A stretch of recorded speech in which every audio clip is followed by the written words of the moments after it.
The Around the NFL podcast is doing leg lifts under the desk. From the Chris Wessling podcast studio, it's Around the NFL. I'm Dan Hanzus. Got heroes here, Marc Sessler, Gregg Rosenthal. Happy Mother's Day belatedly to all the moms out there that listen to the show, and there's a lot of them. But we're already spinning forward in this studio because we got a cool dad convention right now. We got a white denim jacket on Rosenthal, black denim on Sessler. I just want to green screen me and put the good angel and the bad angel on each shoulder. Jacket bros. Tell me what to do and how to play. Last weekend when we went out, I commented I liked Marc's denim jacket look he's been sporting lately. So I went into my closet to try to find the closest thing I have and thought we could be jacket bros today. Well, I really feel that connection with you, Greg. It is. And you also asked me. Oh, this is an advertisement. Check us out on YouTube. It's like how many episodes in a row could I wade through without whatever I wear or don't wear being commented on? Well, it was funny that when we got together with a certain individual last week to celebrate times with a certain individual, that you asked Greg, because Marc was wearing this very handsome Levi's faded black jacket, jean jacket. How come you haven't said anything on the show? Because you're always bringing up sartorial choices of us on the program. And I said, this one was a big deal, the faded Levi denim, so I needed to give it a little time to marinate. I knew it would be too hot if I came right away with a comment about it, so I gave it a couple weeks. It's good strategy on your part. It's just like I feel like jean jackets have been around for hundreds of years. But not on you. Well, not since maybe, Lake Happiness, maybe. Around those times. Unfortunately, I don't have the same social graces or intelligence that Dan does, and I came in hot. And Marc did not like it when I brought it up. But no, I liked it. I think I did what you did, Greg. I fired a shot back at whatever you had on your body at the time. I wasn't taking shots. All right. Welcome to the Monday edition of Around the NFL. As we kind of ease into our off-season sched, you'll get 2 eps a week until, around training camp, unless things pop up here and there. We'll be doing shows from here in the studio. We're at, as I said at the top, the Chris Wessling podcast studio. But we'll be doing some remote shows too, and maybe we'll do a road show. I want to have a conversation about that, a road show. Well, we've also got the big theology podcast on the docket too. So that is this the year? Be a big week. Yeah, later this summer, I think. But for both of those things, I think the road show, multiple stops, or you're just saying we go on the road to one place? That would matter. I mean, all this stuff, I guess, that's for a meeting, an extended meeting, Marc, for us all after the show. I'm talking a beefy 60, 75 minute. I'll be forming my verbal strategy during the show to ensure my quick exit. Today's episode is a fun little exercise that to kind of take a look at the landscape of the NFL as we enter kind of a very quiet period on the calendar. Voluntary mini camps have taken place. When will the quote-unquote mandatory camps, veteran camps, the first and second week of June? They wrap up, I think, June 13th to 15th is the second week of them. Right. So this feels like a good time to break out our glossary of terms, 2023 NFL offseason. And as I recall, Marc, we enjoyed doing this last year, but it's kind of annoying how many letters there are. Yeah, I mean, that's something they could have dealt with from an alphabet-wise, scenario a long time ago, but they continue on with, we've got to have 26 letters. A little bit of bloat. Like you have your baseball season is too long thing. I would love a pivot to the alphabet is too long. I think as a running they go on. monologue. I mean, I'm correct on the baseball thing. I love it. I love the glory of a long season and the twists and turns of it all. But to your point, this episode, I looked at last year's, was like an hour and 30 minutes. Yeah. So we've made it an adjustment to it, I believe. We have. Just be happy we're not, producing this show in China or with the Chinese language as our background. Around 50,000 Chinese characters. Apparently, an average adult I know is maybe about 8,000. So that would be an extremely long episode. That would be a year. So you say that as a bullet dodge. So what we're doing, we're going to break this into 2 parts, A through M today, N through Z on Thursday. But, think like year 20 of ATN, and we're just like, what the hell are we going to talk about? We'll just do the Chinese alphabet in 2034. Yeah, it feels braggy to have that many letters. A little bit. Symbols. Turn it down. Turn it down a little bit. Make an adjustment. All right. Anything else before we get into the glossary? No, I want to see how you transition. China takes a shot. No, it's no shot. I'm just saying that would be factual. Problematic if we were trying to do it. And it also seems like very I have difficult. And for most of our headline listeners for this podcast episode, Gregg Rosenthal, China problematic. We're covered. I thought you were the problematic one here. the gears are turning toward Rosie, as they call it. Japanese got about 8,000 characters, and that's come up because my kids are learning a little bit. There's like the most basic language, but like Right. try to get to the third level. Right. Well, What are you gonna do? Freshman You're gonna year in learn college, 7,500 characters? I took Japanese, thinking my dad told me it would be smart for you, like no known future. Right. If you want to be a businessman, you need to know Japanese. 3 months later, I had a raging, I think I got about a 42 out of 100 score in that class and just got a flying F. Never revisited the language, never will. At least it was a flying F. Let's get into it. The glossary of terms. And we're going to go all over the map here. Hopefully we don't have too much overlap.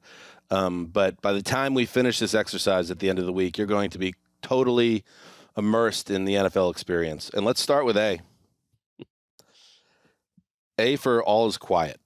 Oh. Just kind of a little preamble here, a little touching on what we just hit. I'll use your old job, Greg, as an example. Pro Football Talk scrolled through their content for the last week or so. About 84% of it is rookie contracts being signed. Never the most electrifying read, especially in the post rookie slotting era of the CBA. There's literally no drama whatsoever. There is one editorial that was curiously posted after 10 p.m. Eastern last night. Title: Should NFL shut down on Mother's Day weekend? Some takes in there. So my point being, there's just not a lot going on right now. So wait, it was disrespectful to the mothers to do rookie mini camps?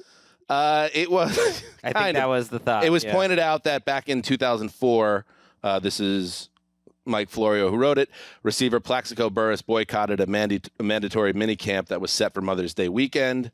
Apparently Scott Pioli, our colleague, had reached out and got a little spicy on Twitter, talking about how, there should not be these activities. Football is family, or so he believes. What about the other 18 holidays that they've totally laid siege to?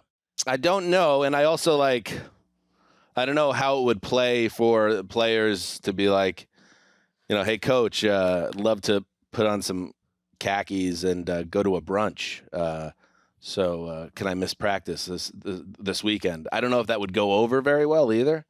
So it's almost like you just kind of grin and bear it if it's falling on that weekend. Well, it gave Mike Florio something to do. So that's true. But anyway, we get to take a breath and kind of churn through the minutia of it all. So I'm happy if you're listening to the show right now that it's not the most action-packed part of the calendar, but it's all quiet. It's kind of coming, though. I mean, at least there's players on the field. There is something about seeing Anthony Richardson throw a ball far while wearing the Indianapolis Colts jersey that just gets me going a little bit and gets you thinking about the future. And then soon there'll be OTAs.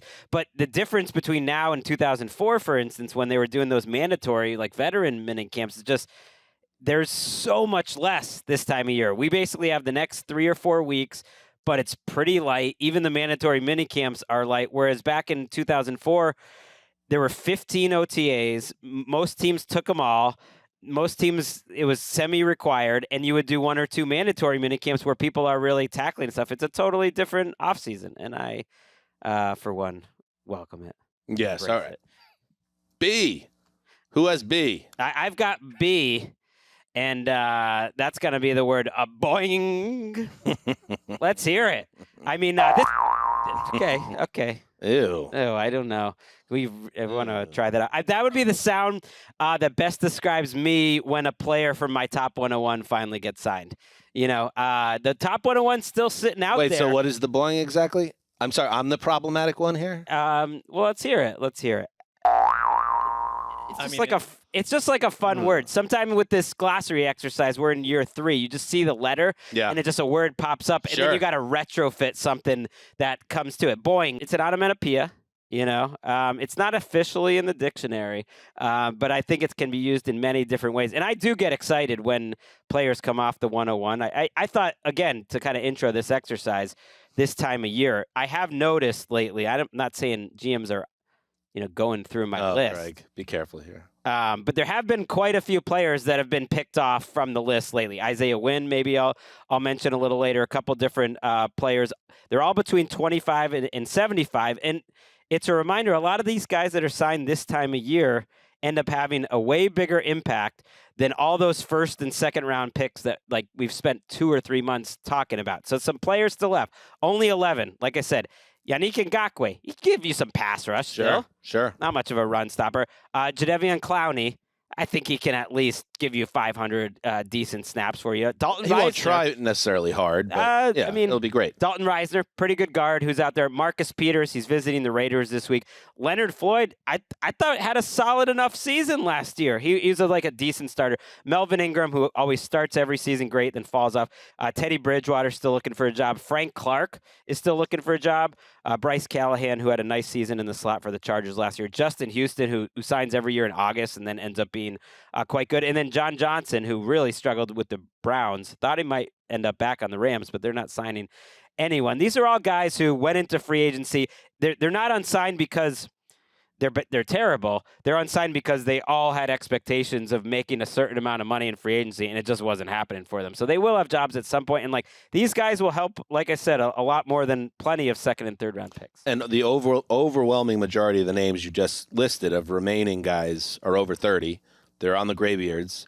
Almost literally all of them there except as well. Ngakoue and Reisner, I think. I don't know. Johnson. Is Carson Wentz coming up in any capacity in this? He is. I read a report today that he's this sounds like it came straight from his agent, that he's receiving interest and is open to playing any role. That could be even maybe off the field. I'm not sure what that would entail. So, Wentz and Bridgewater, both 30 years old, the two quarterbacks from the Graybeards, still out there. Wentz, interesting how it seems like the way this is going now, it's going from he found a starting job last year, and now he's just trying to be in the league. Which tells you a lot about Washington. He's played himself out of a multiple starting jobs. So I think it's like when they start, Greg, not doing these OTAs, but they're hitting each other and a quarterback goes down in a calamitous scenario, suddenly Carson Wentz looks a little bit better than he does in early May. Right, and you don't have to give up the compensatory pick now. We're into that time of year. Rock Ya-Sin, who I thought was a really good signing by the Ravens recently. It's just like these little ones. The Jets finally brought Connor McGovern back, and then they drafted someone, so that was a little surprising. Just these little signings, they matter. And Robbie Gould still out there? Cowboys still without any kicker? What are we doing? They have a kicker who has 12 field goal attempts in his career, so go get Robbie. What are we doing? What are we doing? Is Robbie Gould asking for too much money? Because guess what? He's worth it. Go get him. All right, the letter C, Marc Sessler. I like to write little odes, so this is my... Mark with a C, by the way. Yeah, so I'm glad that you assigned these, so I'm glad you gave me that. Dog Mark with the C. There you go. We're now just doing live interpretations of old drops. I saw Mark Ingram in just the best we can do at this point. You know who I saw in the hallway today? Who? Ndamukong Suh. I'm sitting at my desk. You know how where we sit, everyone just sort of... Yeah. Mark with a C. He even looked to see what I was doing on my computer. Did he? Yeah. I mean, I don't think it was his only goal, but he can't help but look at I was hoping for a second, the way that story was set up, that he was sitting at your desk, and then you were going to have to ask him to move. That wouldn't go well. I walked by him Get as it all well. stomped to the nuts. He's much larger than me. For half a second, he looked at me like, do I know that guy? Did he interview me at the rookie premiere in 2011? Oh, no, I don't. Did he bring me and Lee Iacocca hot fudge sundaes at the Ford plant? I can't remember. Or is a small child roaming the building? With a cool dad jean jacket. Let's go. The letter C, Mark. Go ahead. You want to do this? All right. C is for That's cheer. a loaded question, by the way. Go on. I don't know why I've written these out, but C is for cheers. Cheers to all those who cover the Denver Broncos and really talking heads everywhere for, up to now, pumping the brakes on ponderous theories and or credibility-free think pieces on the presumed turnaround of Russell Wilson under the watch of Sean Payton.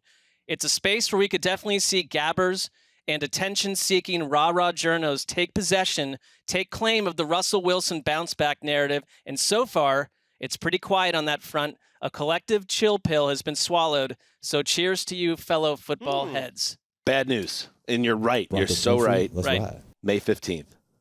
And when Russ gets to the veteran camp and then training camp, I think that's going to be a very well-massaged narrative. I'll take what I can get, because I thought even in another world, the minute that Sean Payton was hired, this could have started. And I think it starts with the fact that Sean Payton doesn't seem that into Russell Wilson or Russell Wilson's private office in the building or Russell Wilson's private training staff. He's sort of bumped against that verbally every time. So I appreciate Sean Payton on this. You know what I think it is? Greg, I'm curious. I know because you were a little ahead of this Wilson thing.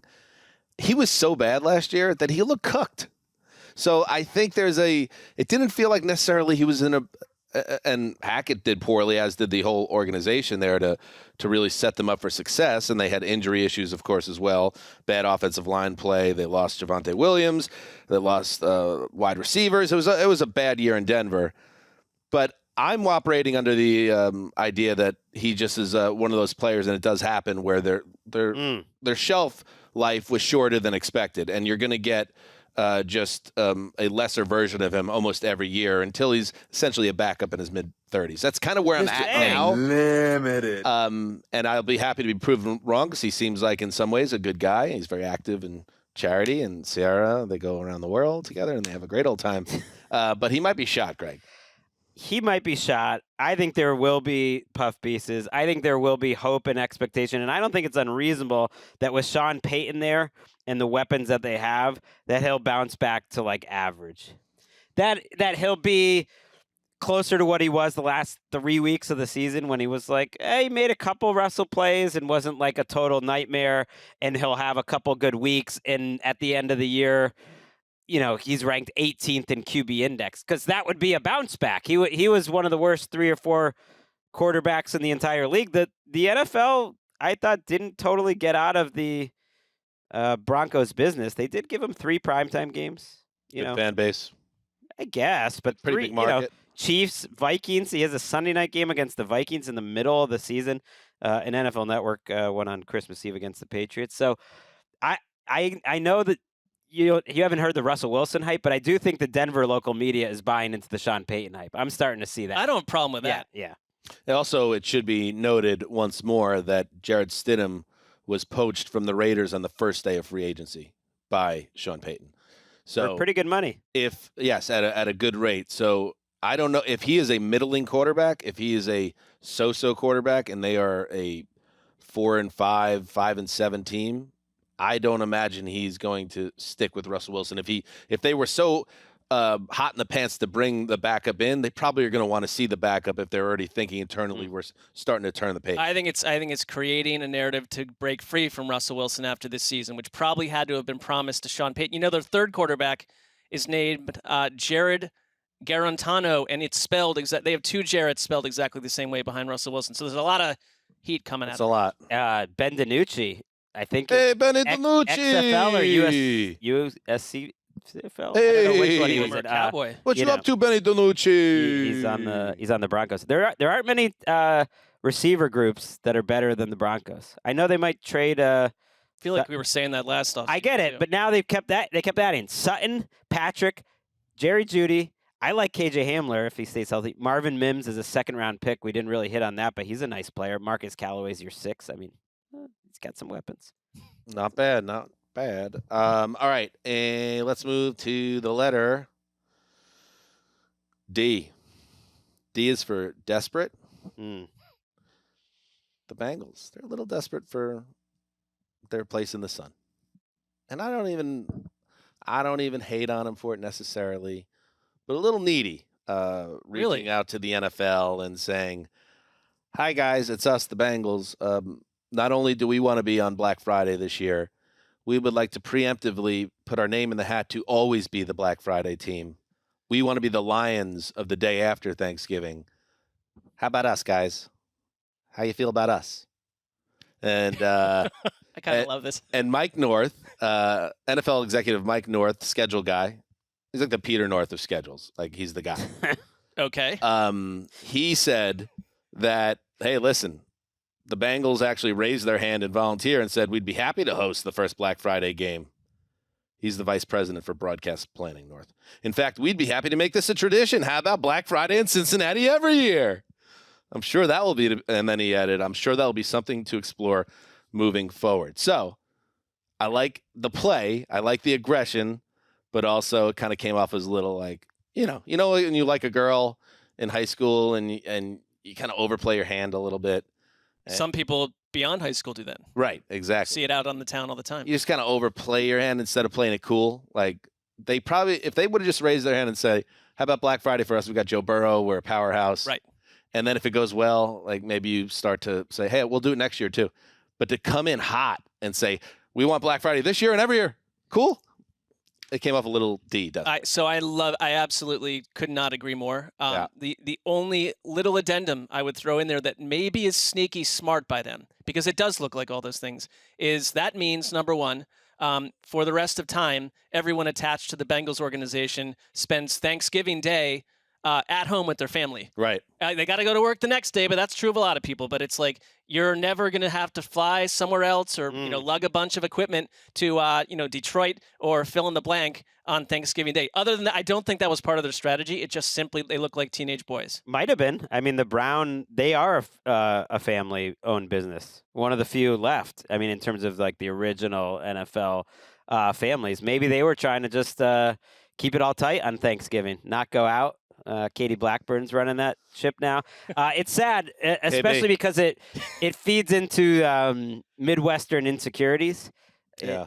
Is Cincinnati in the Midwest? Did we ever get a? It is. Wes tried to pitch that it was in the South, I believe, which was it's close to Kentucky. That was pretty out there. Yeah. It's really feeding into the insecurities of East Coast bias because, Mike North, who I don't know if the Bengals would like him putting this business out there because it does make them look a little pathetic.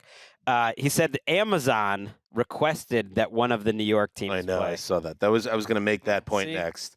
Amazon reached out to us. Yeah, and Mike is very he's like very talkative about this. Like, he is letting people know that Mike North is in charge.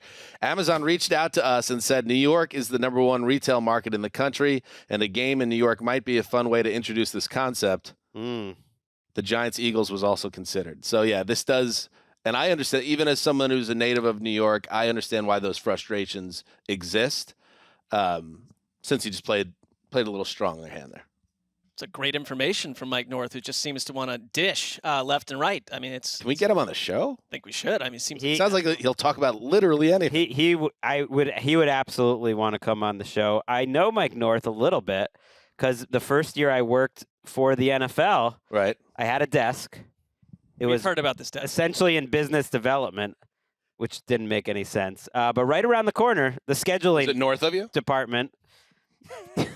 And they were friendly guys in that department, just a few desks away. And they would get very busy and stressed. And I remember I once asked to go look at what's going on their boards. They wouldn't let me do that. He was a nice guy. I do remember once at the NFL office, and this was not Mike North, but a certain higher ranking executive went by my desk and was very upset that NFL.com was mentioning the NBA. They were like comparing athletes to LeBron, and they were like, we can't have that. Like, we got to not give Can't the be NBA. comparing these athletes to NBA players. No, you Learn can't. that. Like, we cannot give them any juice. And he held me personally responsible. I was like, I don't know. I remember writing roughly 12 around the NFL blog posts about would LeBron James make a good tight end for the Dallas Cowboys. Metrics gold it was. All right, let's take a break, and we'll move on with the glossary of terms, part 1. All right, we're back. We're up to the letter E with Greggy. All right, my word is expectations, as in the Cleveland Browns should have high expectations this year. This is coming off the Zadarius Smith trade, which we haven't hit on this show yet. Zadarius Smith, who had a great first half of the season for the Vikings, and has had a great career in general. Before falling off down the stretch, and we talked about he wanted to be traded, he wanted more money, got dealt to the Browns for a couple day 3 pick swaps, essentially nothing, just a contract dump where they give up a couple fifths and they get a 6th and a 7th back. It's nothing. And they get a really good second pass rusher if he can stay healthy and if they can kind of keep him focused, which has been an issue for Zadarius Smith. And as you mentioned, about Clowney, just that position in general for Cleveland. And I just started thinking this team has had a really nice offseason. I like what they did adding Elijah Moore and Cedric Tillman. I think the offensive line's in good shape. You still have Chubb, Njoku, Conklin signed long terms. Like, I liked what they did in the draft. You bring in Dalvin Tomlinson. It's a good secondary. I look at this roster. I think it's a very good roster. And I think there should be high expectations for the Browns. I don't know if they'll hit him because I don't know if Deshaun Watson's going to ever get back to the way he was. But this is year 4 of Andrew Berry and Kevin Stefanski. You gave up boatload of draft picks and gave a guy the most guaranteed money in the history of the sport. Of course, there should be massive expectations. And I actually think if Watson can play, they have the team to reach them. And if they don't reach them, I think there's going to have to be changes because year 4, like, what are we doing here? What was the Watson trade and all that misery for, if not to win some games? I love the Smith move. I like the roster general. I think we got back this offseason to Andrew Berry being the guy that I found so fascinating, the way that he quickly built a team. I think he's done a better job than Stefanski. You're right, Watson is the absolute X factor there, but Myles Garrett, who's sort of been, along with like Denzel Ward, alone on that defense. Jim Schwartz, I think people forget, is the new defensive coordinator. Mm-hmm. You got Myles Garrett, you got Okoronkwo, you got Zadarius Smith. Last year, that the interior of the defensive line was a mess. You've got Tomlinson, Jordan Elliott's a good young player. They can move guys all over the place because Smith is someone that you can line up along with everyone else. And the defense, to me, which has been a real weakness at times in the past, if you look at their PFF grades on both sides of the ball, there really isn't a raging weakness other than the lowest score of anyone is Deshaun Watson. So you have to find out what he is. Yeah. I mean, I kind of was saying this when you did the GM rankings. I thought you had him too low, Andrew Berry, because of Deshaun and all the heat that was cooked into that. But, like, he has overall done a pretty good job, I think, building out this roster. And I think people, and this is why you can't put the toothpaste back in the tube with Watson, because you could say he's back to who he was. Well, everything changed when they brought in Watson. So no matter what happens, and I think this is ultimately the grand oversight of the Browns, no matter what happens, even if they go to the Super Bowl this year, people are going to only talk about in those 2 weeks going up to the Super Bowl. I can't believe Deshaun Watson's playing in the Super Bowl. Like, you got in bed with a character that really changes fundamentally how people view the team. However, you can't look at this roster and not say that's a playoff team if Deshaun Watson gets back to who he was. And I think that he is more likely, and I know it was not a good 6 games. In fact, it was a pretty bad 6 games. I think it's more likely he returns to form or something close to it than he just sucks now. Because when you break down why would he be bad, you would look at things like, is there a decline in skill, age-related decline? Is he playing with no skill talent? Is the offensive coaching not up to snuff? None of those things are the case. So I think, is he mentally tough? Is he mentally tough? Well, I think he wasn't last I have year. to say, He's though, shrunk. and we're separating some things now. Of course he has a level of mental toughness. He made it to the NFL. He was a college legend at Clemson and became a superstar quarterback. It's all still there, and whether people like it or not, there is absolutely reality where the Browns kick ass this year. I think so. And I guess, that's why I wanted to throw that out there, because I think the Smith trade was the cherry on top of, like, they should be expecting a lot, though. The reason why I don't feel bad that he's low on the GM rankings is it's a huge risk, and if it doesn't work out, that's all on him. That's all on them. And like, what are they doing here? Like, it ends up being one of the worst trades like that you could come up with. And Browns fans just kind of can't have it both ways. They don't like pointing out that he was worse than Russell Wilson last year. He's one of the worst 5 quarterbacks in the league, I would say. And it was the worst 6-game stretch of Watson's career by far. Like, well, there's no other stretch like it. Right. Even as a rookie, like, there was no other stretch like it. You can't have it that you can't say that and like say, well, he's coming back, and then also say, well, there's no expectations this year. Like, I think Browns fans probably do expect this team to be good. Maybe I'm wrong, but like, you can't also like tamp down saying like, well, we're just trying to get back to winning 9 or 10 games. It's like, what are you doing this for? That you're in year 4 of this program. But I follow tons of Browns fans, and like, I think the expectations from those who are like seeing all this that you mentioned are very high. Yeah, I agree. I think there's a lot of pressure on Stefanski. I agree. And Barry, I think. Browns are. Jimmy Haslam hasn't stuck around with these GMs too long. Browns this time he has. Start 5-0 in October. What are you up to over there, Mark? Well, I'll see. I mean, I'm not. It's like I. It's my check-in. My. I know. We do this. Periodic we check-in. do this periodically, but let's just see what happens. They would be a big story. They would absolutely be a big story. And you brought up the Browns hype of a couple of years ago when we talk about the Jets and their season coming up. Such a big difference with that team in terms of hype, because it was built on soggy foundation ultimately, because Baker was the problem and he was the quarterback. And the defense. If Baker never been good. Yeah. If Deshaun could play, quarterback's not going to be the problem.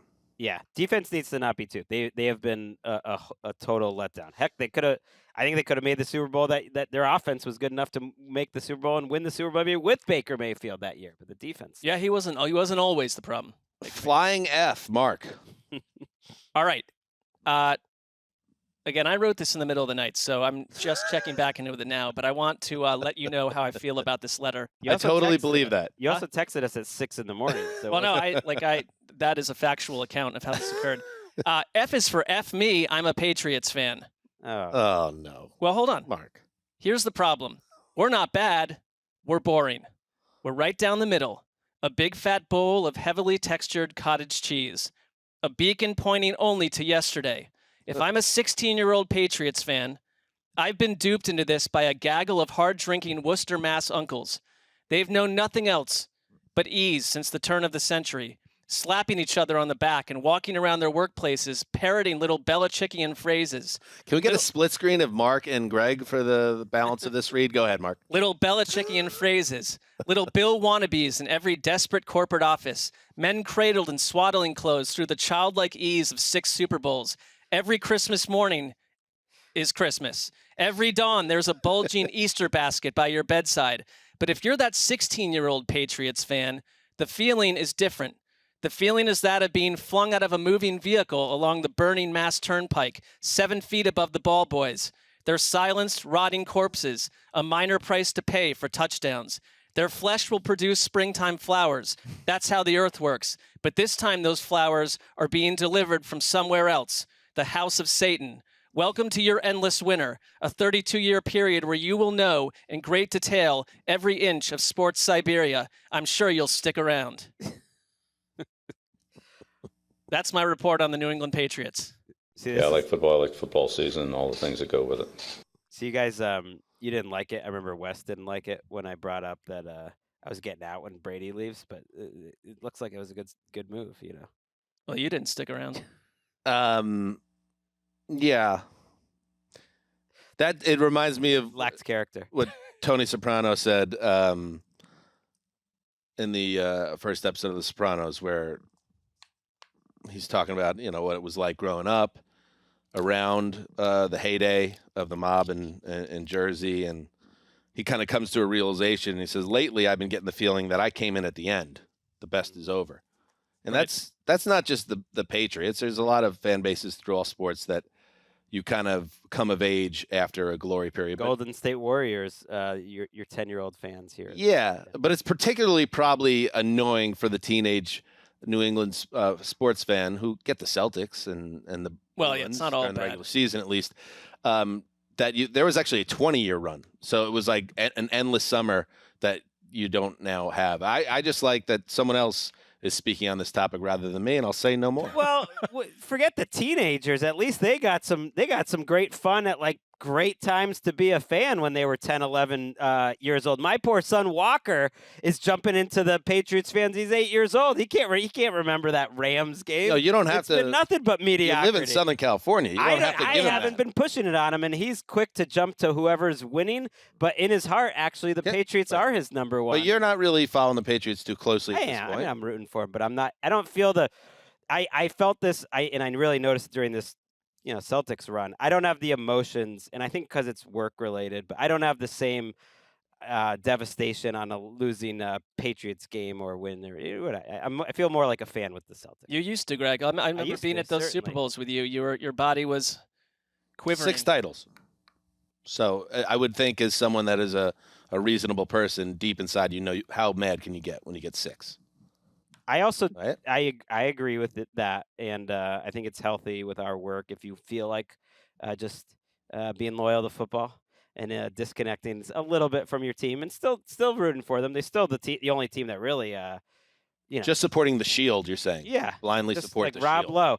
This roster's not terrible. That's the weird thing. I think the schedule's tough, but I think they're gonna be a pain. And they'll probably annoy everyone, and they'll probably win 8 or 9 games again somehow. That's what I said the other 9, day. like right down the middle. Right. They are. It makes sense in a loaded AFC East on paper that the Patriots will eat dirt and go 4-13 and be feasted on by all these teams. There's logic toward that, but it's probably not how it's going to play out. It's a credit to Belichick, even though now Bill has something to prove. Such a huge year for Belichick. I think he's trying to be good on defense because that's what he knows and feels like he's best at. And they have set up a young and very versatile secondary. They added to their front 7. I actually think on paper the defense could be a top 5 or 6 defense. And they played like that really the last couple of years without the same amount of the talent. offense that needs to be so the much offense better. needs to be a lot better. Well, counter argument, we were downstairs watching on NFL Network the first Rams Patriots Super Bowl, and it's 6 minutes into the fourth quarter and Tom Brady has 96 yards. Right. And the defense is not allowing the Rams and Kurt Warner to do anything. So back to the roots maybe, but still kind of boring. And that was a boring. People thought that 2001 team was boring. And they were easy to root for. Until it wasn't. Then. Well, they started like 1-3, I believe, that year. They were fine. It was fun. I was in Boston for that ride. I just mean they were like games. the 25th highest scoring offense for the regular season or something. Yeah. All right. Let's see. G is for Green, Trent replacement. Matt Ryan joining CBS. And I just want to say, first of all, I don't actually believe that. Trent Green, I hope he has a long career that continues to flourish with the Tiffany Network. I do feel like there's with Matt Ryan, he always seemed to be someone that would be destined to be in a broadcast booth. He looked like that when he was 27 years old. When you take his helmet off, he's like, he looks like should be standing next to Ian Eagle. TV man. And now here we are. That time has come, and he's coming off obviously a rough couple of years, back end of his career, where he struggled in Atlanta with a not so hot team, and then went to Indianapolis and was part of that tire fire. So now he joins CBS. He reiterated, by the way, that he's not retiring, and there's a business reason for that, because he still due $12 million from the Colts this year. So it would not behoove him to retire, because that would muddy up those greenbacks from heading into his bank account from the Colts, who are desperate to just move forward as an organization. Wow. My other point that I make about Matt Ryan, there is a tendency for, even though there's more scrutiny than ever on these booths, it's almost like everybody wants the same thing, and there's just like a flattening out of what you expect from your play-by-play guy and what your announcer, and that's why part of what made Romo a sensation for that brief period. It's like, well, he's got this enthusiasm and he's predicting plays. He's just different. And then when you see Greg Olsen, who I like a lot, but he's now held up as this like the vanguard, it's like he's just like pretty steady. He's not like a lot of juice to him. Give me the Matt Ryan who's a maniac, the guy that there are legends about how angry and he's screaming at people on the field and has like a ton of aggression in him when he studies the game and sees plays not go the way they want. I want Matt Ryan with the red face. I want him getting mad. I want some more personality in the booths in general, in the NFL and really in sports media in general. But these NFL booths, and maybe Matt Ryan will shock us and not just be a milquetoast generic ex-QB like some others we've known, but kind of brings a little edge and gets a little mad at the guys and isn't afraid to be overly critical. Mix it up, Matt Ryan. Yeah, I think it's so like unpredictable which one of these guys succeed, and it's funny because Matt Ryan was that way, and fiery, except always had an attitude of kind of being dull. You think about Matt Ryan, you kind of think of like maybe just a notch or two personality-wise more exciting than Even Joe his name. Flacco. Yeah, but I mean, maybe he'll be great. I mean, I think it's interesting that he's hopping right in where while there's increasing doubt that Tom Brady will ever take the role that he signed up for. No, there isn't. Yes, there is. There's not increasing doubt. There's literally reporting right here, out. me and Mark. Yeah, just you guys we're keep increasing saying it. Go read what Andrew Marchand's put out over the last Go month or read two. what Andrew Marchand said as a pushback to him getting aggregated off his podcast. So hold on. So like the one thing is, why does Tom Brady need an entire year to go prepare for this when Matt Ryan's just going to go do it right now? Because Brady has the ability to do that. Well, He can do whatever he wants. You seem very invested in Tom Brady doing this, but I think there because is some from doubt. the start, I have a sandwich on, and I said everybody's got to chill out. Everybody's expecting him to do something crazy. I think it's a He's great not going sign anywhere. when you're like, I might do this in a year. Like it's in general in life. It's like I'm really excited about doing this, but I'll maybe pick it up in a year. Can I turn it that's around? Right. I just realized he's going to be he committed to going to the Patriots game week 1. I guess he's not working. He's not. No, he's not. He's already taking said the year he's off. not working Sure. at all this year. I'm going to turn it around. Why are people like you guys so invested in him not doing it? We just like our predictions to be right. Yeah, I think that's probably what it is. I find that it's interesting. I mean, I think why that, everybody's so like plugged into the idea of him reneging on the agreement. I think part of me, I'm trying to like say like, well, no, like he sought out this contract. It's a huge deal. It gives him high visibility at a huge salary with not a ton of work. Why are we just assuming he's looking to get out of a deal that he sought out and signed? I think it was just like an exciting moment. Like Kendall Roy got Tom Brady signed up for a minute, then they got to have a press release, and then nothing ever happened. All right, I guess we'll see. I love just it. want to. You as a talk about sidebar. like the burning intensity. Don't worry about who you're talking about. Be critical. It's like I need a year to sit on this and maybe get better at it. It's like I just don't see that fight. Would Tom Brady take a year to go play football? I think he was back saying in the I day? just played football for 20 straight years. Well, and I'm Matt going to Ryan dive into Matt this, Ryan so I'm taking a year. Came in what 2008. It's not like he's jumping out of his career after his first contract. I think it's more likely that Tom Brady will be announcing games at some point than it is that Matt Ryan is suddenly gonna turn into Don Rickles or have a lot of fire. I think he could be good, and that's my hope and wish, and a dream really, but not the reality. I can't imagine that just hearing him in front of a microphone. That said, I think he could be. I just want information. I want to get smarter, and if he's a little dry, but he's like the Mayock type of announcer where he's teaching the audience and is a little dry, I like that, and that's what I'm hoping for, because I don't think we're getting personality fiery Matt Ryan. I haven't seen that guy. It'd be cool though, wouldn't it? It would be like, cool. oh nice wow, surprise. It's a Matt Ryan game. Oh yeah, Team X is playing poorly. Oh, Ryan's calling the game. He's going to give it to him, or he'll get he's hyper emotional about certain players. It's like that's why I want Dan Campbell to win a Super Bowl with the Lions at some point, but I also love to see Dan Campbell going off on some bros in the booth. He could be like a Madden-esque figure, maybe. It'd be a great surprise for Matt Ryan to be what you're suggesting. The letter H. All right, Greg. I'm going to go with one of the most underrated words in the English language, hirsute. Nice one. Hirsute, meaning like hairy or shaggy. And, it's a great time for the off season, just like the best beards. Or just to think about, like, it's a time for people to experiment with their facial hair. Who's the most hirsute on the show? Right now, Probably it's Mark. Greg. Oh, I'm the hairiest. Yeah, well, just not probably now, the most though. body hair per capita. Yeah, because Yeah. You have a hairy chest, don't you? I do. I do. I think have there were somewhat like hairy chest. beach images that leaked of Greg about 8-9 years ago on Facebook. Beach images that leaked. Yeah, Damashek was all over it. I remember that. That is ridiculous. Oh my god. I kind of remember that. I don't. Damashek was up in arms I about it. don't. On the And then they cover got of taken down or of something. the other podcast I do, the Justin and Roosevelt Vanity took them Project, out? You took I show it. Okay, go ahead. Show it off a little bit. What do you mean you showed off on the other podcast? Well, just no. The in your robe. In the your robe. cover art. I'm wearing like a robe, and you can kind of see it. So everyone, check that out on iTunes. You're not like Robin Williams or anything? I'm not. Oh, I look Like at I'm my. basically a wet seal. Rob. Like I don't have a lot. Mark is probably very average on balance, I would say, in terms of There's a little on the front, but it's it's. Well, I look at my it's- brother though and my dad, and they're just kind of like gorillas walking around, like with very hairy backs and stuff. So I'm happy in my family that I'm the least hirsute, but it also Go could ahead. just be like hairy and shaggy. I mean, right now maybe it's Mark with the beard. I don't know. a little bit. I mean, but not really. Yeah. Yeah, I mean, I don't think there's a huge like debate between the three of us on this front. Why are we going down this road? I don't know. Just wait. What does that have to do? Yeah. What's the glossary of terms connection to here? Well, it's just like we could have a best beards in the NFL conversation. You Oh. got Kelsey. You got Mike Evans. I've always thought is a nice beard. It's very consistent. It's always there.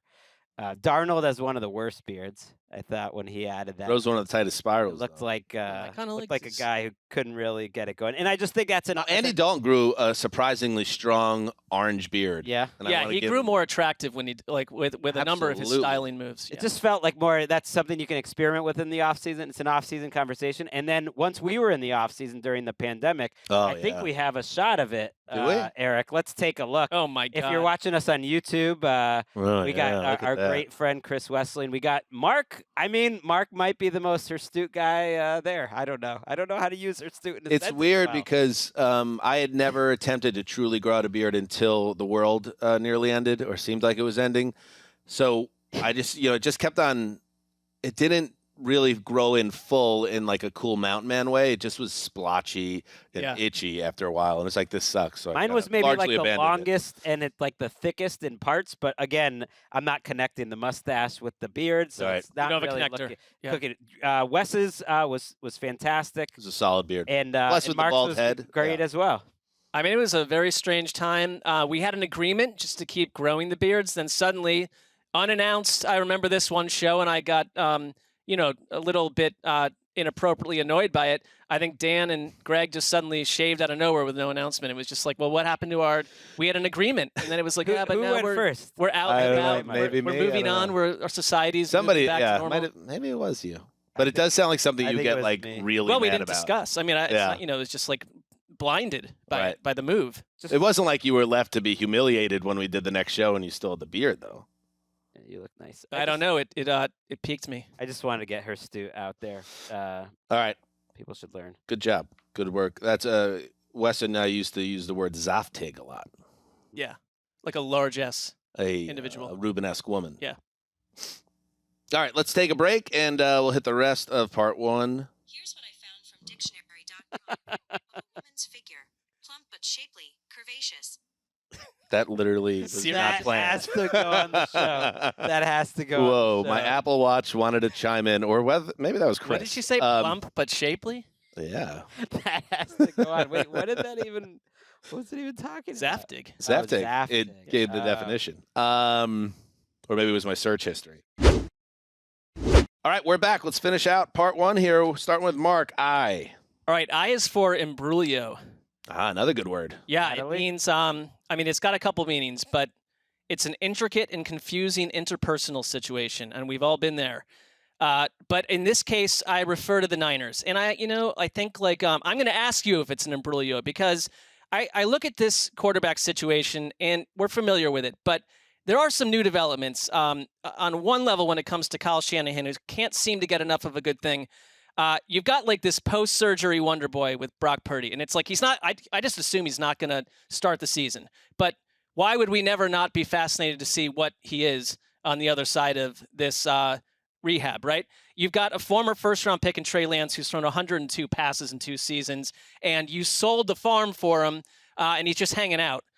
And then you bring in a first-round flameout in Sam Darnold, who, frankly, because we've seen Kyle Shanahan. Sam Darnold. We've seen him endure, really, I'd say, a really elongated, intense man crush on Kirk Cousins back in the day. And maybe it still goes on. You don't hear about it as much, but there were even little whispers this offseason that Kirk Cousins could have been a target for Kyle Shanahan. So I am just wondering, because I'm at this point now where I don't care about facts. I just assume that Darnold is going to start a game or two out of the gate. I absolutely do. If you listen to what Kyle Shanahan is saying about Sam Darnold, I think we could be 3 weeks into the season, and if you get Sam Darnold, who does have skills, and you could argue everywhere he's been has been a mess, you get the Shanahan treatment, and you get the 3 best weeks of Sam Darnold's existence on the field, and he's like zipping passes to Deebo Samuel and doing things that, better than Jimmy G.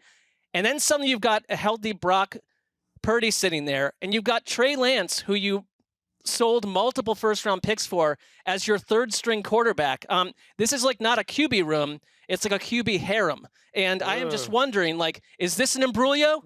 Like, again, a sort of a sketchy, intricate, and confusing interpersonal situation? Or is it just another Niners offseason and we don't need to worry about it because it's all going to figure itself out? Anybody that's listened to the show for any period of time, including my friend Gospel, who I met out to Mother's Day dinner last night, who's a huge fan of the show and had a lot of questions about things going on behind the scenes. Shout out to Gospel. Shout out Gospel. Knows that I've been banging the table for Darnold getting a real chance in terms of good coaching, good players around him. I'm very excited and hopeful he does get that chance in San Francisco because I think he could do well. Because I think, not to take down Brock Purdy at all, but I really do think Kyle Shanahan and that setup there is so good that if you can get a guy that is a professional, that knows the playbook, that can make quick reads and put a throw on the money with some accuracy. Shanahan went out of his way to say that he calls Sam Darnold a unbelievable thrower of the football. I think he thinks he can do the offense the way Brock Purdy did, and if he does, Darnold's going to probably hold on to that job for a while. But a lot has to happen still in terms of learning what's going on with Trey Lance and his finger, and of course Purdy and his elbow. I think the key word you said there were quick reads. That's where Brock Purdy aced the old S2 test, and I think that's why Sam Darnold is on his third team. He doesn't make quick reads. He doesn't make quick decisions. He doesn't have the quarterback processing to this point. I think that's what's gotten in his way. But doesn't the other stuff factor in potentially into making quick decisions, whether it's line play, everything's weapons around you? The play calling. I think you either have a natural sort of NFL quarterbacking ability in terms of, and you can improve it, certainly. Darnold's young, but I don't think he has that at a level. Like, I think Purdy as a rookie was already better than Darnold's ever been. Now, Kyle Shanahan's system, I'm just saying in that one trait, Kyle Shanahan's system is such that you have answers to the test on every play, you have open receivers, and that, it wouldn't shock me to see Darnold looking great. I don't know. I just don't know how Trey Lance fits into all this. I think you almost have to try to trade Trey Lance if you're sold that Darnold can just be your. So the reporting out there now around Lance was that the finger injury from his first season led to a complication in his second season that was keeping him from throwing the ball the way he wants to, and apparently that's now corrected. Now, a lot of this is a classic spin that you hear every offseason. Like, this thing that used to be a problem is no longer a problem anymore. It sounds like a lot of excuses for a guy who's, as much as we rightfully kill Zach Wilson for being a bust, like Trey Lance taken right behind him has done not much more. Barely played in the 2 years he's been in the league. So I just don't know what kind of trade value he has right now. I don't think much. I think it would need to be like, a team with promise. Again, loses someone the same way they could have maybe traded Jimmy G a year ago, and it didn't happen. There's no guarantee there's a space for him anywhere. Weirdly, Walker has started in the mornings because for some reason, like, it's allowed that he can watch some sports in the morning, because he gets up so early, but not like regular TV. But he started going back and watching the season on Game Pass, and he had Trey Lance's start up the other morning. I couldn't help watch it, and then I was like. And I know everyone's like, it was in a rainstorm and it's one game. That's all true. But like, he kind of like Darnold, he doesn't have the pocket presence. And it was just one start, but he doesn't have the pocket presence where he like stays cool if there's anything going on around him. He just sort of freaks out. From one angle, there is something really beautiful about the way that Walker is just loving sports and really in many ways reminds me of what probably a young Gregg would be. From another angle, I feel like it's like that old SI story on like Todd Marinovich's father, where like he's just being basically groomed to be an NFL.com writer by age 12 or so. Well, like, during wakes up one day, he's 17. He's like, "What happened to my childhood?" Exactly. During Game 7 of the Celtics, who have tried to raise him as a big fan, we have been. He's off watching NASCAR because he's more into that. So can't control him. All right. Up next, J. J is for jubilation. J is for justice. J is for Jesus is real.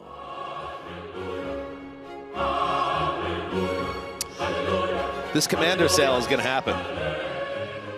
You know how I know? It's on our website, NFL.com, that the partnership led by Josh Harris, who co-owns multiple professional sports teams, has entered into a purchase and sale agreement with the Washington Commanders owners Dan and Tanya Snyder to buy the franchise. The two sides announced on Friday. The agreement is subject to NFL approval by a vote of at least 3/4 of the league's 32 teams. 3/4 is 75%. 24 votes needed. And there's another report out there, Greggy, that under ordinary circumstances, there are some questions about how many people are involved with the purchase of the team, Magic Johnson and a whole host of people, that the NFL is not entirely comfortable with some specifics of this new ownership group. However, they want to turn the page so badly that this Josh Harris group is in a great situation where the NFL is more willing to look past things maybe they ordinarily would not, because it is time to give the Commanders life again. Well, plus he's paying $6 billion for the team. $6 billion, like $6.05 billion. The Panthers were. What is it? 0.05, by the way. What is that? Is that 0.05 of a billion? So what is it? It's 6, like 500,000. 500 million.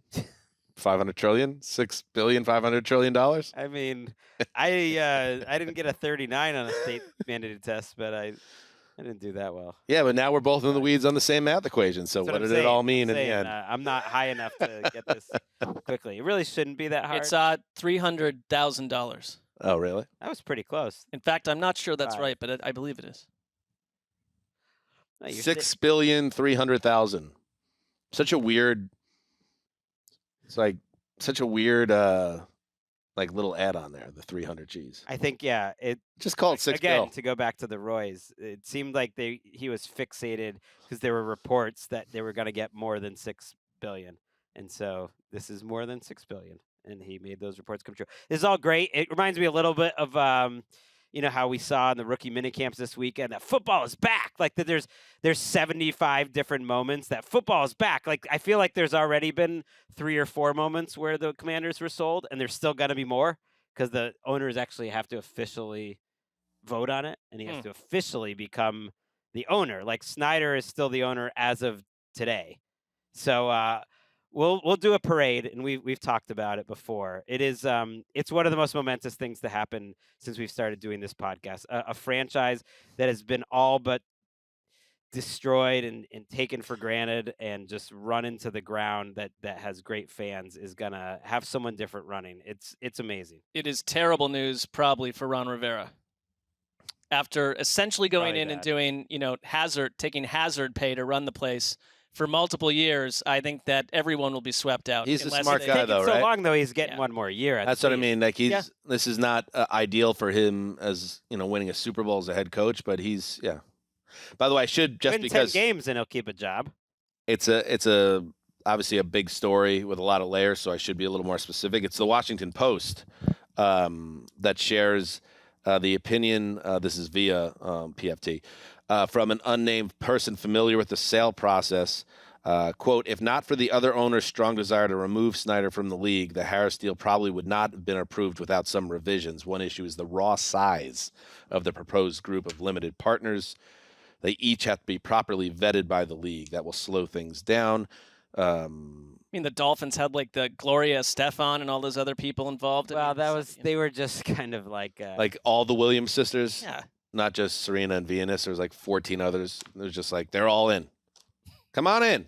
Irvin Magic Johnson is part of this group. And as he said, well, God really blessed him with an amazing sports weekend. The Lakers won. My Dodgers swept the Padres. He also owns the Dodgers. And I became an owner.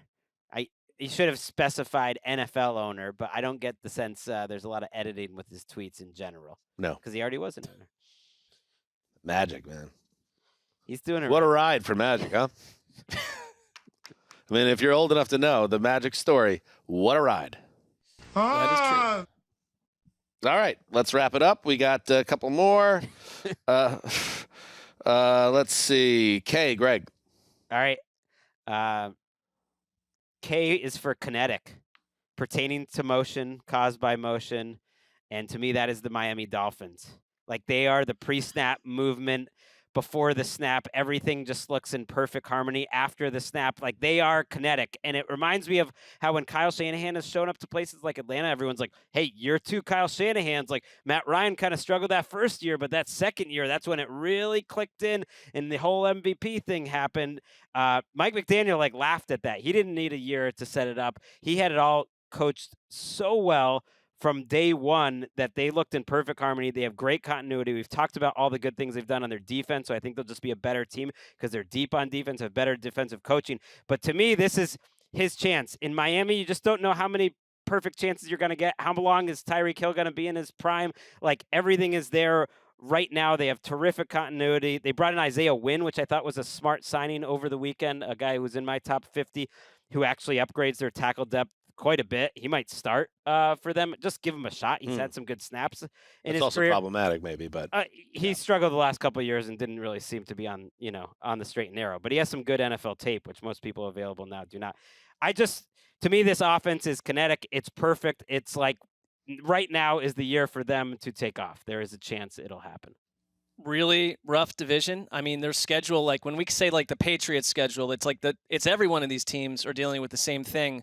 But every time before Mike McDaniel was hired, it was like, this is the guy behind Kyle Shanahan that's doing all these things. Right. And like basically told Deebo Samuel in that final season before he went to the Dolphins, like, if you let me, when he was doing an immense amount of rushing and receiving, if you let me handle your career this year, I'll give you a year that makes you a ton of money. It's like he specializes in taking certain players and creating some of their finest seasons, which is what Kyle Shanahan did, like in Houston and other places before he was a head coach himself. So, I mean, there's nothing not to agree with here. And Mike McDaniel was there with Kyle at almost every step of the way. Sure. And if he is really the guy, not like the guy versus Kyle, but just like the next guy as like a true innovator, I just think it's set up for this season to potentially be really special offensively. You could tell me the Dolphins are playing in the AFC title game, and I'd believe you. You tell me that they finished last place in the AFC East, I would believe you equally.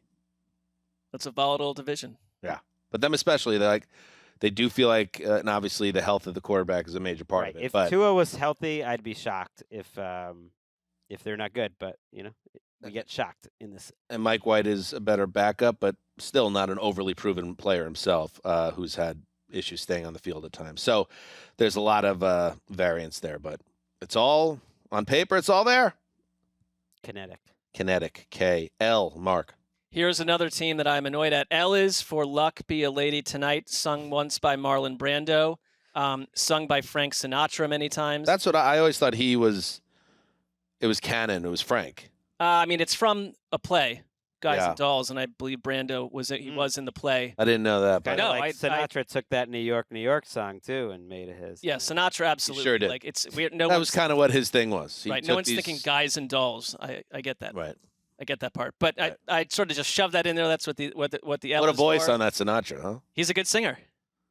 But I would ask you this: could you ever imagine Josh McDaniels in a top hat and cane singing that song on the biggest stage of all? Well, me neither.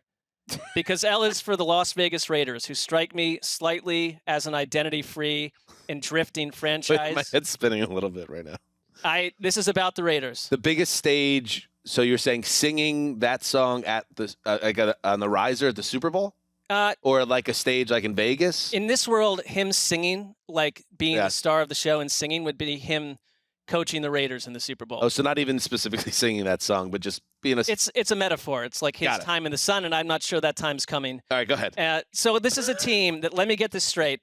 I understand that maybe not everything went your way, but you bench Derek Carr, you ship him out of town in a box. Then after all this time, your quarterback is Jimmy G, who's basically just a better-looking Derek Carr. So I know that Raiders fans. That's actually David Carr. That's true too. Yeah, but that's hitting. But I'm just comparing their playing ability. And like Raiders fans are always getting super defensive, hot and bothered over words against their team. But I'm going to ask you this right now: the Las Vegas Raiders, are they better than the Bills? Are they better than the Jets? Are they better than the Dolphins? Are they better than the Patriots? Are they better than the Bengals? Are they better than the Ravens? Are they better than the Steelers? Are they better than the Browns? Are they better than the Jaguars? Are they better than the Chargers? Are they better than the Chiefs? welcome to nothingness. Oh my God, Sessler.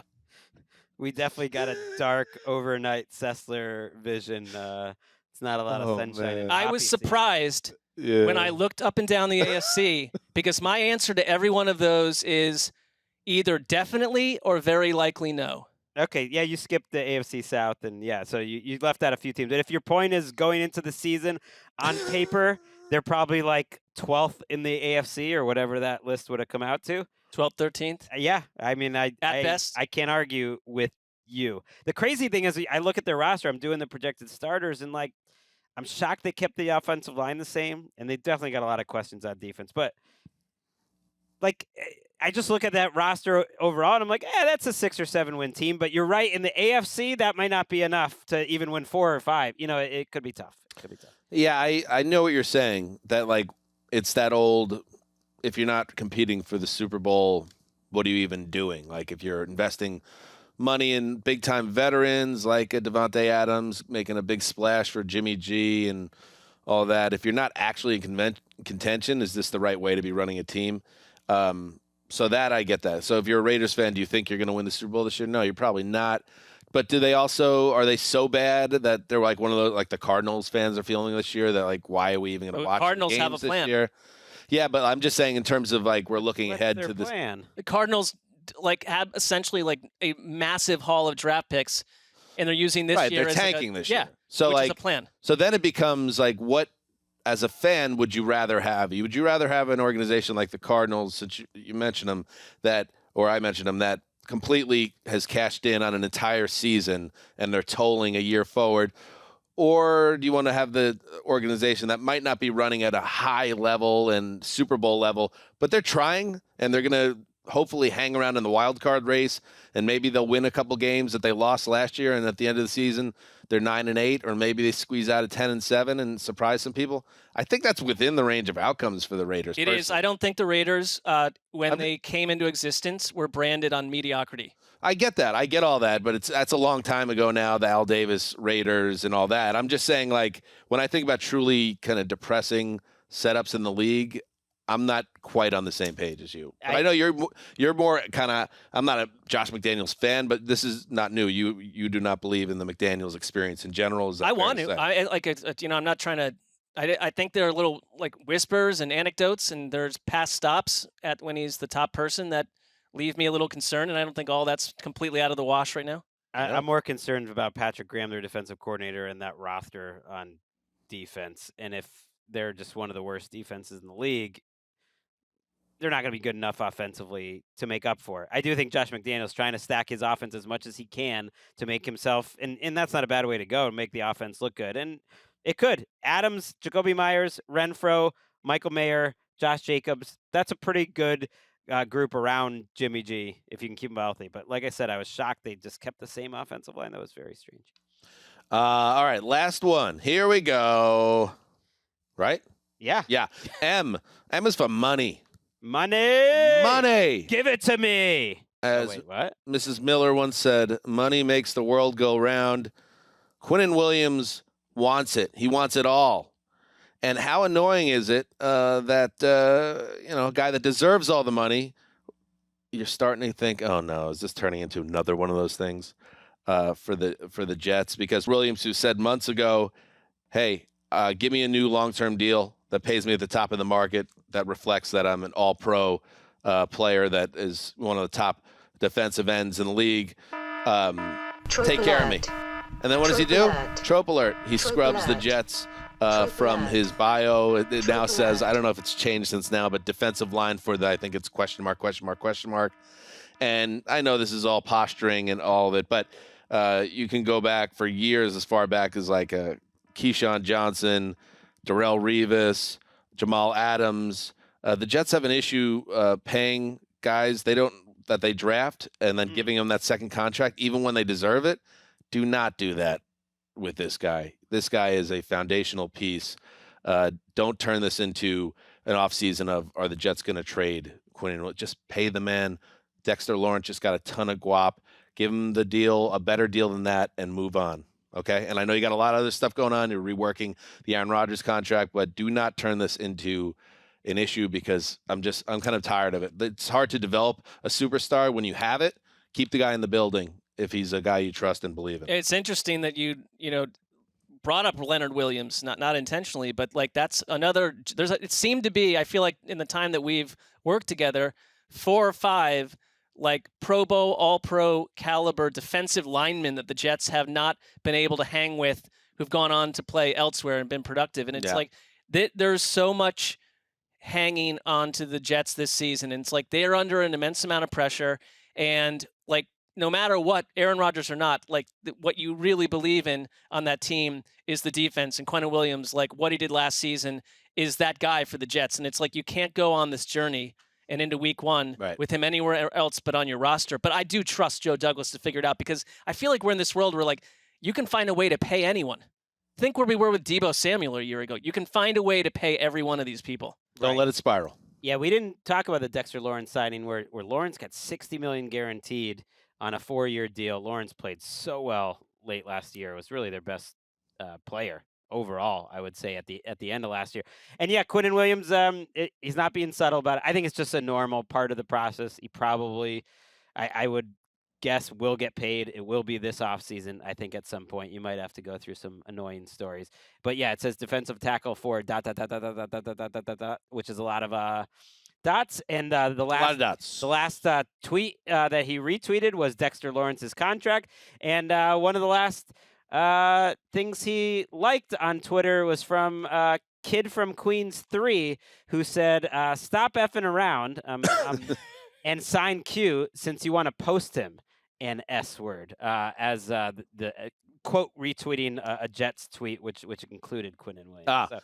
So I think Quinnen is letting everyone know how he feels. How about this? Quinnen, you don't need an agent for this. Just do the Lamar thing. Go take the Dexter Lawrence contract, turn it over to the Jets, and say, add $10 million to this, and let's go. And see what Joe says. I mean, I think it makes... that might be tough, because, I don't know, Dexter Lawrence at least had a better year last year. It makes sense to scrub all your social at this point. I think you just do it, and, we're talking about it because that's a notable thing. Add 0.05. That works. Or billion. Quinnen's more of a pass rusher anyways, and a better player for what it's worth, I think, than Leonard Williams. 0.05. I think they're going to get it done. I don't think it's going to mushroom into a total apocalypse. He's better than Leonard Williams. He's better than Sheldon Richardson. He is much closer to like a Revis talent, in my opinion. Revis is a Hall of Famer, actually. So maybe somewhere in between those two. Just don't create another distraction. All right, that's part 1 of the glossary A to Z.